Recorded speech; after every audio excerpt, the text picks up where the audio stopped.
Merci, Monsieur Damien Adam de La République En Marche. Merci, Monsieur le Président. On entend l'arbre tomber, mais pas la forêt pousser. C'est par cette citation, titre du livre de l'économiste Nicolas Bouzou, que je voulais commencer mon intervention pour prendre un peu de hauteur et se projeter dans l'avenir. Parce que l'avenir n'est pas forcément mauvais, il peut y avoir des réussites avec l'avenir.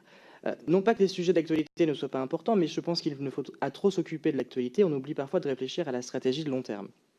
Quand on parle d'avenir, le grand sujet pour APE, c'est évidemment le grand plan d'investissement de 10 milliards d'euros qui vise à soutenir l'innovation de rupture avec un budget de 2 à 300 millions d'euros par an, comme confirmé par le ministre de l'économie Bruno Le Maire sur les 5 prochaines années. Quand on regarde les participations de l'État, il est tout de même frappant de remarquer que la photographie actuelle ressemble étrangement à celle d'il y a une dizaine d'années et que nous manquons cruellement d'entreprises créées récemment. Une des gros problèmes de notre économie qui semble figée avec d'un côté des grands groupes qui sont historiques, qui sont bien implantés et qui fonctionnent bien, de l'autre un tissu TPE-PME qui est très dynamique, et au milieu un no man's land comparé à nos voisins européens avec un grand nombre de pays, avec un tout petit nombre de pays bien plus faible qu'ailleurs. Vous parlez dans vos propos liminaires d'une révision de la doctrine d'APE.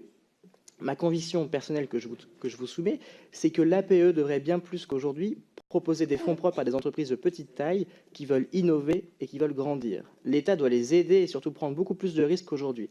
La frilosité vis-à-vis du capital risque en France est une des raisons qui plombe notre économie. Dans cette optique, il me paraît important de clarifier les relations entre BPI et l'APE dans l'optique des participations de l'État aux innovations de rupture. Je voudrais également savoir les acteurs que vous comptez impliquer, vous, en tant qu'acteur des participations de l'État, dans cette nouvelle dimension des investissements publics, et si vous avez prévu de travailler avec les réseaux French Tech et French Fab. Je vous remercie.